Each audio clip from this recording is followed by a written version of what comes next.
Welcome back to the Us versus Them channel. I'm your host Vince, and we're going to break down the next fights that we have for this weekend. I'm really excited for this weekend's card. I know it's sometimes tough coming off a numbered card and going right back into a fight night. Sometimes we're not as excited about it, but I'm excited about this card. I think it's like last week, it's pretty top heavy, and then it starts to fall off a little bit. But we're going to get the main event out to you guys earlier this week so you can get your picks in sooner. I know a lot of people typically want to do picks for main events and fighters they know. So I want to get those predictions out to you guys as soon as possible. Before we get in the breakdown, though, if you guys could like and subscribe the video, the likes really put us back in the algorithm. We kind of been, YouTube's kicked us out a little bit, so we're trying to get back in. And then obviously subscriptions. We're 4 subscriptions away from hitting 50, our first mile marker, and that's really exciting. And also, we're only about 100 views away from getting 1,000 on the channel. So we're pretty close to our first mile marks on the channel, and that's all exciting stuff. But anyway, enough of the mushy shit. Let's get into the picks. We have the first fight we're going to get into, the main event, Mateusz Gamrot versus Charles Oliveira.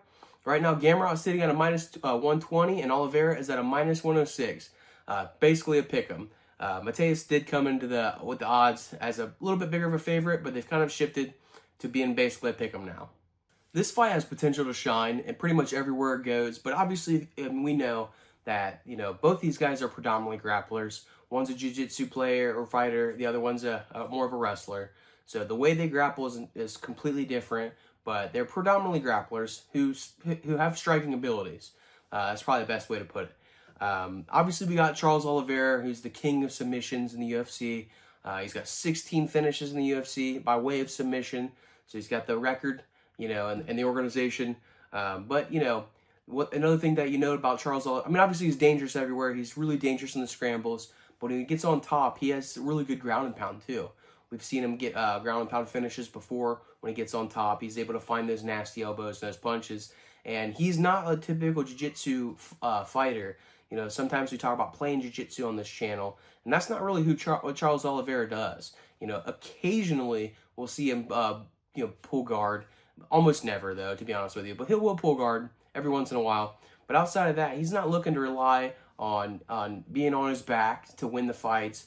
He's not looking, he's looking to create scrambles because he knows the funkier the scramble, the more it's going to favor him because he's used to getting in these funky scrambles and finding submissions that he wants.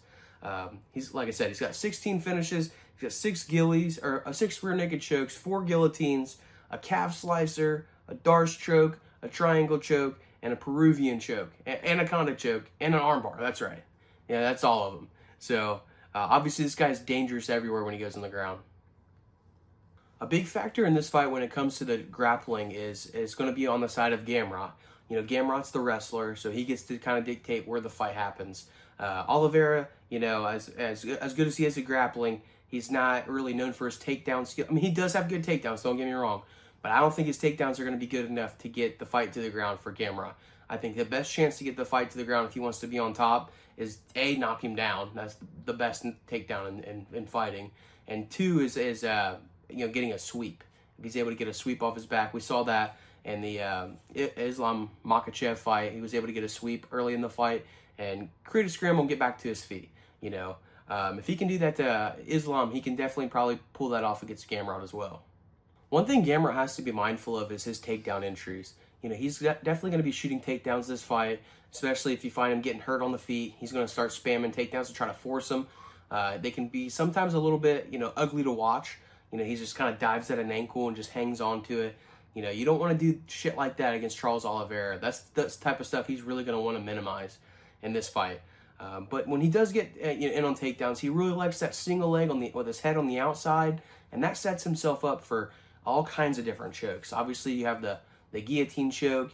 If he's able to sprawl, if Oliveira's able to sprawl, it leaves all the series of front chokes that are available. So he definitely wants to be mindful. If he's going to shoot that head inside, you got to finish it quick, and you got to be mindful of where your head and your hips are. Because obviously, if his head and his hips are on the same side, that's going to be big trouble for him. If Gamrot is able to get the fight to the ground, we have seen in the past where Oliveira does become a little bit accepting of the bottom position. He doesn't really use a lot of the techniques that we see nowadays, where you get the underhook, kind of shrimp, get your back against the cage, use the cage to work your way up, and then once you get to your feet, dig underhooks, create separation. You guys all know this. You don't really see that style of getting up on your feet from Oliveira. Like I said, in the Islam Makhachev fight, he was able to create a sweep, and that can be available for him. But that is only going to work so many times in a fight. I think once max. I think he can get a sweep against Gamrot and work back to his feet eventually, but that's not just going to be something he can lean on. So if Gamrot finds his way to get takedowns multiple times in this fight, I think the control time is really going to start adding up. And like I said, we have seen Charles Oliveira, kind of become a little bit too accepting of bottom position in the past. That's something he's really going to want to be careful with because, he does a really good job of keeping himself safe. I think a lot of the guys who are jiu-jitsu fighters, they know how to keep themselves safe on the bottom, but being safe doesn't mean you're winning the fight. When it comes to their striking, obviously get these guys, both guys are pretty well-rounded. I got to give them the credit where it's deserved. I know Gamrot sometimes gets a little bit shit on for his striking, and maybe that's deserved, but, his striking is okay. It's serviceable at least. So, he does lean on his boxing. He's predominantly a boxer.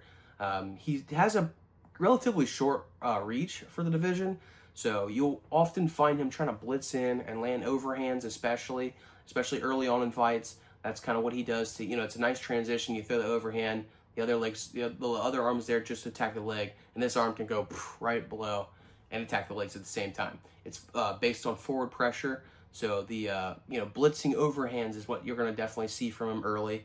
I highly doubt we're going to see him have success on that. He's going to have his most success sitting in the pocket, sitting on his feet, and just throwing jabs out there. He has a decent jab that he probably underutilizes. I don't know if he has the confidence to lean on that jab, but that's something that could help him out in this fight. Then you have, on the other side, you have Oliveira. Oliveira striking, he has sneaky big power in his hands. We have seen him have finishing potential with his hands before. He obviously is known as Jiu-Jitsu King, but, he has finishing potential when it comes to, especially his check hooks. We saw him get a knockout against Michael Chandler in their first fight, that check hook. So, I definitely probably am leaning more towards Oliveira when it comes to the striking. But that doesn't mean he can win a striking fight, if that makes sense. That doesn't necessarily mean he's going to win the striking battle. He's got better striking, but the one thing that really hurts him is he's hittable. Both these guys are hittable, but between the two, Gamrot definitely has a better chin. He doesn't get dropped nearly as often in fights. I think, how many fights in the last 10 have we watched of Charles Oliveira where he got dropped at least? That's happened a lot in past fights. The one thing that bails him out is he goes to his back and kind of welcomes them to come to his guard. Say, if you have the balls to come down here with me, then yeah, you can earn, that knockdown and that ground and pound. But you see a lot of guys not willing to do that. That's where I think the biggest difference maker is going to be in this fight. Gamrot will not give a shit. He will enter the guard against Charles Oliveira because he trusts his wrestling skills. And if I was Gamrot, I would too, honestly.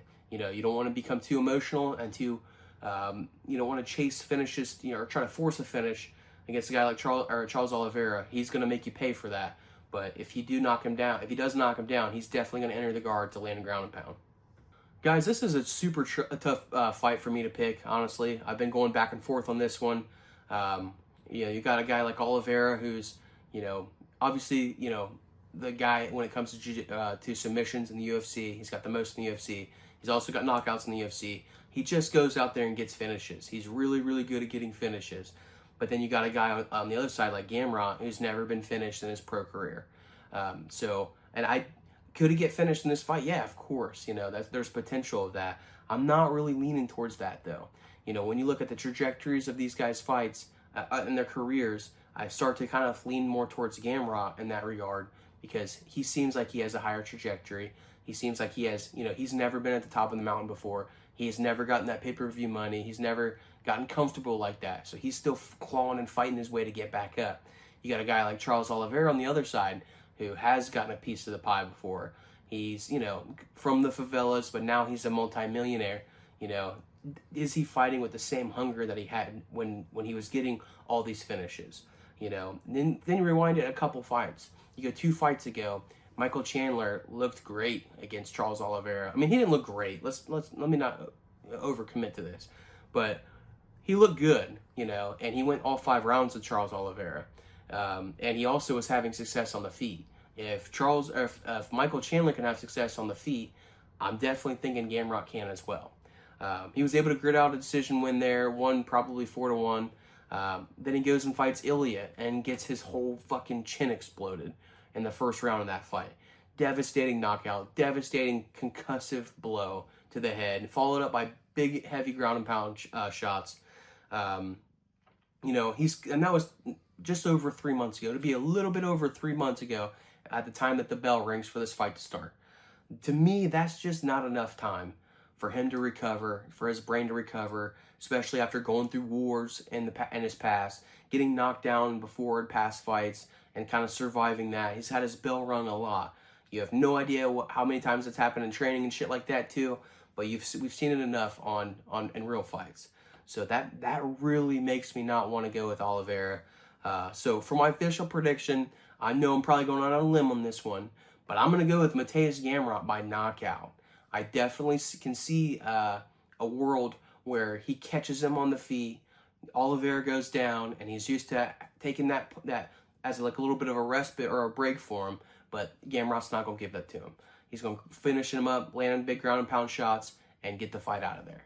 So for my official prediction, going way down a limb, and we're going Mateusz Gamrot by knockout. But guys, please stay tuned for the videos coming up this week, because I am liable to change my pick. I'm not married to that pick, but we just dating. You know what I'm saying? So that's how it is for now, but it could change. All right? So stay tuned for other videos. I'll let you guys know as it changes. And just because I'm making picks for guys to win doesn't necessarily mean that's what we're going to do on the parlays. And we're going to get into that in the next fight. That leads me to my next one. Stay tuned for our next video where we get into Davison Figueiredo versus Montel Jackson. And I've been rambling for long enough for this video, so I'm the fuck out of here.